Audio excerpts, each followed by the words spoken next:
All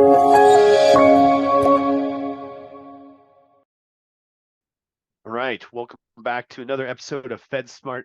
Got a great conversation that we're going to have today about the dangers of general financial advice. How to get financial advice, where to get it, what type of financial advice maybe you should take, but definitely the financial advice you shouldn't take. Stephen and I have been doing this for a long time. I've been doing this 19 years, Stephen going on 8 years, and we've worked with I don't even know how many federal employees at this point. And one common denominator, one underlying issue, Stephen, that we see all the time is people that usually have a lower TSP balance or can be in like financial struggles or losing money and things like that.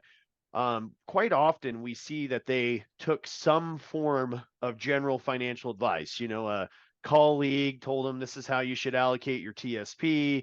They're reading a blog online and they're just following some financial guru or somebody that they think is a guru and following their daily TSP moves or what everybody should be allocated in, and the person that has the crystal ball and what's coming on the horizon and things like that. And we want to talk about some common things that we've seen and some snares to avoid so that you can be in, good financial situation. I mean, like I said, Stephen, we've been doing this a while, and we see that often enough to where some people are like, I don't do that. It's not that big of a deal. But some people, are doing it and they don't even realize it.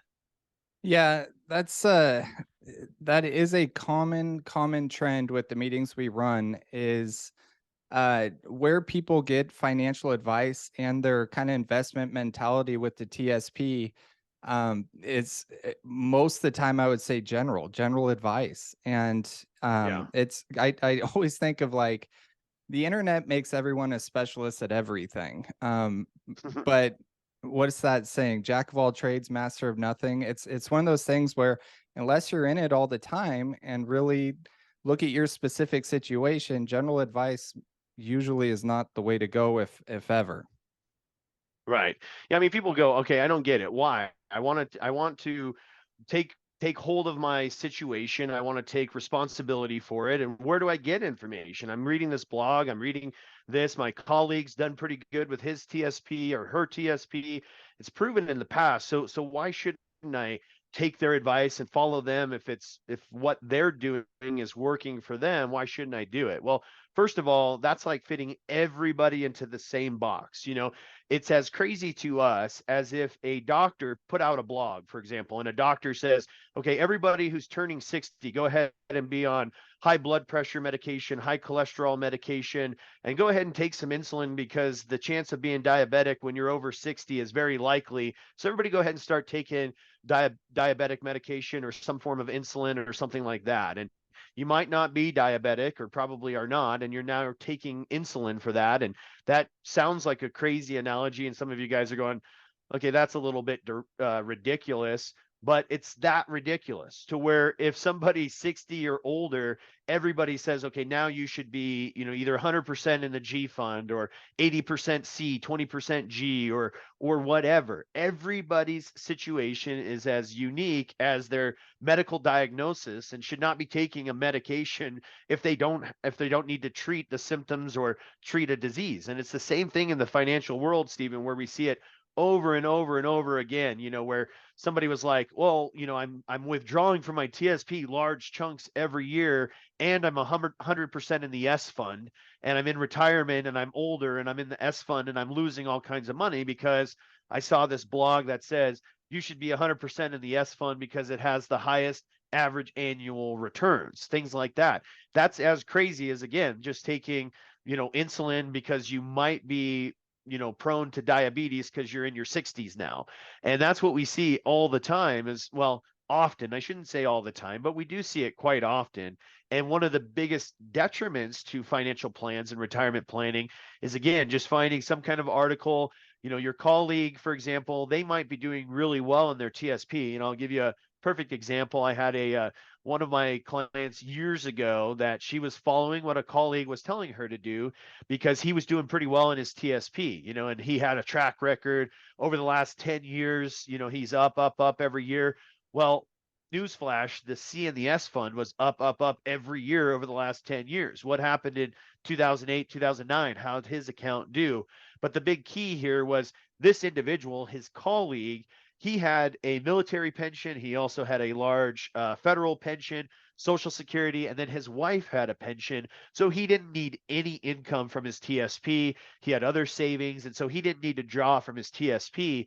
He could allow that to be riskier and ride the ups and downs of the market because he's not pulling from it. Where she still had decent income, but needed a monthly withdrawal, Stephen, from the TSP, also needed an occasional withdrawal each year to go on vacation and do the things she wanted to do. She was in a totally different financial situation than him. He could allow his TSP to be risky because he doesn't need to pull from it, but she needed withdrawals consistently from her TSP.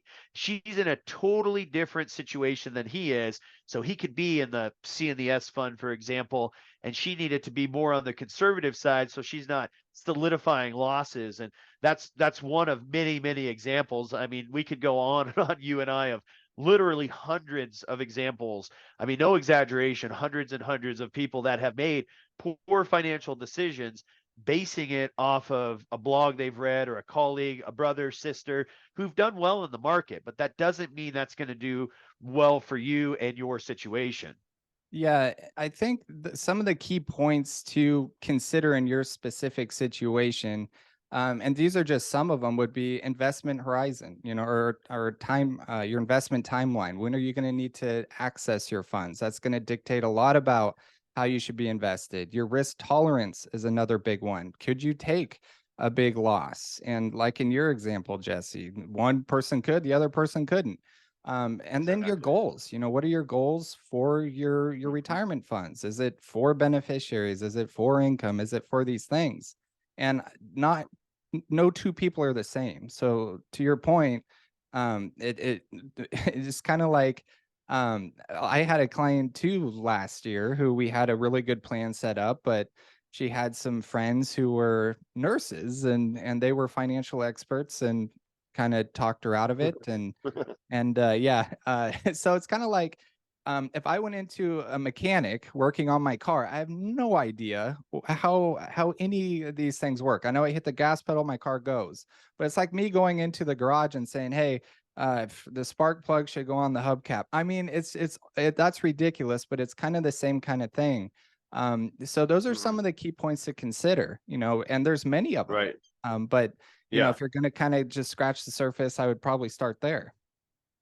Exactly. Yeah. So now we don't want to discourage you from researching and to Right. look at the different funds and look at all the options out there, like Steven said. What we want to tell you is the only time you should take financial advice, in our opinion, and what we've seen to be successful is until somebody has asked you, okay, like Steven said, what are your goals for this money? What do you want it to accomplish? When do you need to pull from it? What withdrawals do you need to pull and how much? And when, what's your risk tolerance? If the market tanks 30%, can you emotionally not freak out and leave the money there and let it ride? Until they've asked you all your specific goals and what you're trying to accomplish with your money, until that point, they should not give you financial advice.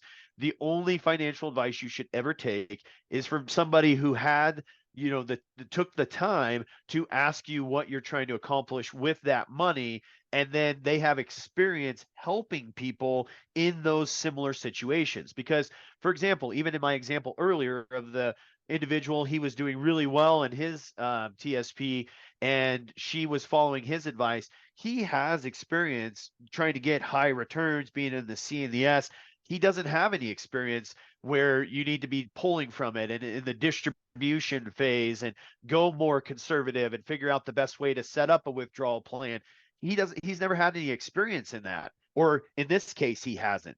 So if that person hasn't had experience accomplishing what you need your money to accomplish, that's not somebody you want to take advice from either. But the biggest thing is, again, you can research, you can learn, you can do different scenarios, you can find out what other people are doing, but don't just blindly follow somebody like a brother, sister, colleague, or a financial guru. Or there's so many financial specialists out there, like Steven said, like the nurses years ago, they're financial specialists. Like, what's their actual background? I would trust them with my nursing, but I wouldn't trust them with my investments, things like that. And so you want to know, is this person experienced before I'm taking their advice? But the biggest thing, like I said, is if they haven't asked you the specifics of your situation, they should not be giving you advice. I mean, we see Stephen and I, we're students of retirement planning. We love reading about retirement planning, studying it, and we see so many articles out there and so many gurus and so many blogs and so many people putting out information, and it's like, oh, I didn't know they had the crystal ball. You read an Oh article yeah, that it's says it's very everybody cringy. get A out of lot of it's pretty cringy. It's yeah. like, oof, that's not going to be Yeah, good. exactly.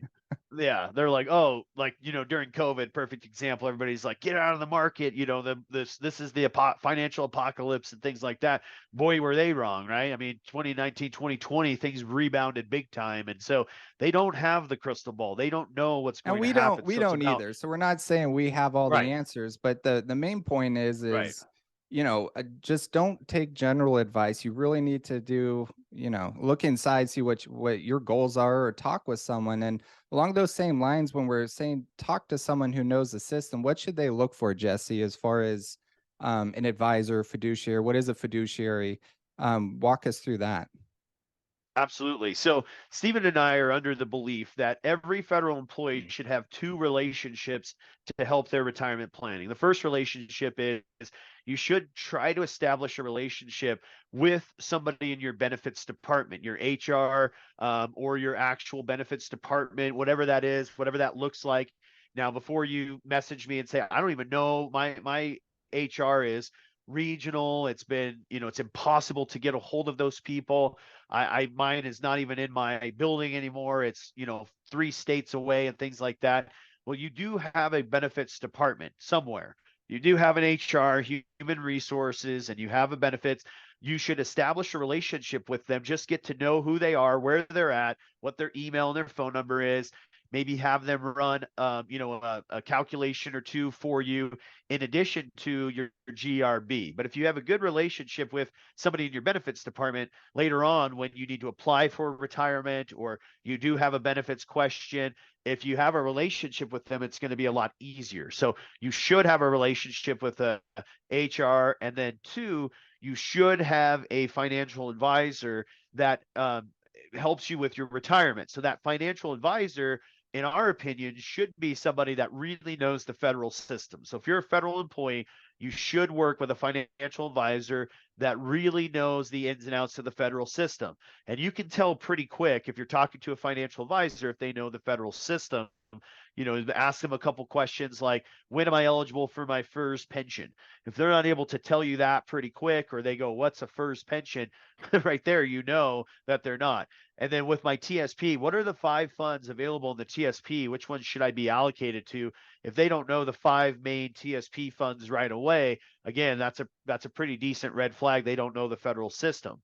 And then 2, that they should be able to tell you that they're a fiduciary in some capacity, whether, it says it on their website, or if you ask them outright, are you a fiduciary? And a fiduciary, in Stephen and I's opinion, means somebody that's going to act in your best behalf. They're going to put your needs and goals first. That person is acting in a fiduciary capacity. And so you want to find a financial advisor that, is a fee-based, commission-based, maybe a combo, but they say they will tell you that they're a fiduciary. So the 2 things is they know the federal system in and out, and they are fiduciary. And if you don't know that, if you don't know of a financial advisor like that, you've been Googling, you've been talking to friends, Stephen and I, you can set an appointment with Stephen and I, and that's not a shameless plug. We know that, I mean, we have over 200,000 listens on our podcast a month, and we know not every single person is going to work with us, and that's fine. If you don't work with us, no problem, but we want you to work with somebody who knows the federal system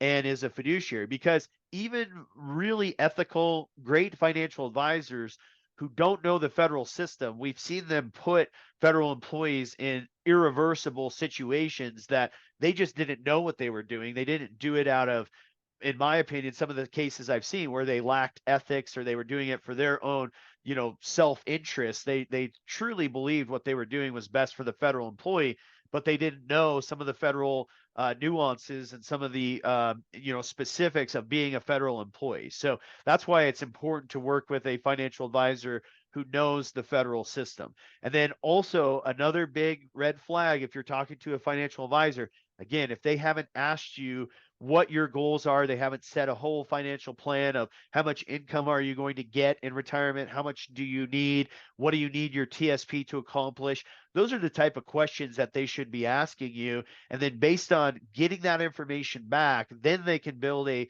financial plan specific to your needs and goals, rather than if you call them and they say, okay, you should get out of the TSP and here's where I'm going to put you in this no risk fund. That's great. It does this. Before they've asked you anything, that's a big red flag. They're more of salesmen, in our opinion, than an actual consultant or an advisor. So That's probably, those are the people that you should be working with. yeah, absolutely. And that's such a good point. I've heard many people over the years just say, yeah, I talked to this person. They just wanted to roll my TSP without asking any questions as far as, okay, what did you want it to do? Because there's a lot of times where it makes sense to just stay in the TSP too. It really is a personal thing.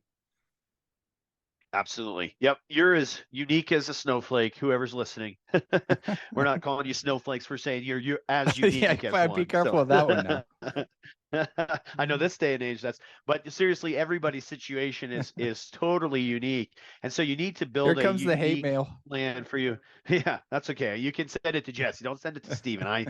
I called you the snowflakes. No, I said you're you as unique as a snowflake. There's a difference. So, but your situation is like I said, totally unique. I mean, Steven, we do about 50 appointments a week or so with federal employees every week. And we can honestly say that, almost every single meeting is totally different. Yes, there's sometimes where people's goals and situations are similar, but for example, the amount that they should be investing for income or the amount that they should be in the C and the S, again, all of that depends on when you're going to touch it, how much income you need. And so everybody's situation is totally different. So to sum up for today, make sure that you're not, if you're researching and you're taking responsibility for your federal retirement, that is great. We applaud you for that. We want you to do that, but we don't want you to just blindly follow somebody who can post returns and post results and say, this is what my TSP has done or my clients' TSPs have done. Don't blindly follow somebody. Make sure that they've sat down and asked you the specifics of your goals, your needs, things like that. Like I said, and then two, find some advice real quick. Everybody says, well, I don't know if it's worth paying a financial advisor. I would recommend that you Google the Vanguard financial advisor research. And Vanguard did some research years ago because when Vanguard first came out, they wanted to keep their fees as low as possible. Their fees for some of their funds are as low as the TSP, to give you an idea. And they were saying, don't work with a financial advisor, just kind of set it and forget it, ride the wave. You don't need a financial advisor because you should pay as little fees as possible.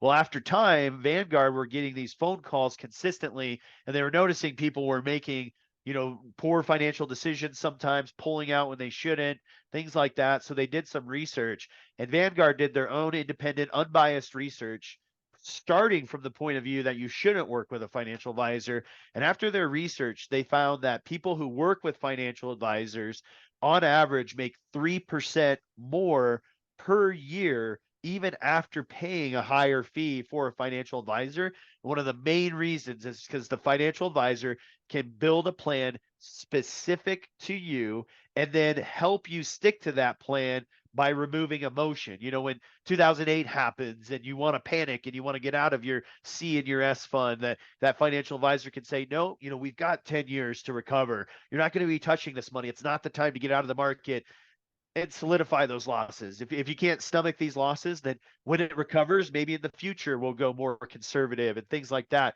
But that financial advisor helps you build that plan and then helps you remove emotion and stick to that plan. So on average, even after paying 3%, or excuse me, 3%, even after paying about 1% in the study towards a financial advisor. By the way, not all financial advisors are that expensive either. After fees, you're going to be making about 3% more. And then lastly, on that point, especially during the distribution phase, if you are close to retirement or you're retired, you do need a guide to help you decide when to pull from the TSP or your investments and how you should be allocated and all of that. And when you're in the distribution phase or the retirement phase, it is especially important that you don't follow general financial advice. So that's what Stephen and I really wanted to communicate to the masses. I wish I had a bullhorn. I post about it every week if I could. Stop taking general financial advice. It's so important that you understand that. So hopefully you got some great information out of today. Again, if you don't know where to find a fiduciary retirement planner, if you're close to retirement or in retirement, you can go to our website, fedwiseretirement.com, and you can schedule a free consultation with Stephen and I. And again, our goal today is not to try to get everybody to become a client. We want to offer you that opportunity so that you have access to a fiduciary retirement planner. But at the very least, go find somebody who can give you specific advice to your situation. Yeah. And I think the next one we had some people wondering when we were going to talk about the FEGLI in retirement. So that one will most likely be the next one. But we hope you guys have a good week, and we'll catch you on the next one. FedSmart podcast is meant for informational purposes only and should not be taken as financial advice. FedSmart, Jesse Black, Steven Puckett, and FedWise retirement planners are not affiliated with any government agency or OPM. Jesse Black offers securities through Creative One Securities LLC, member FINRA SIPC, and Jesse Black and Steven Puckett offer advisory services through Creative One Securities LLC, an investment advisor.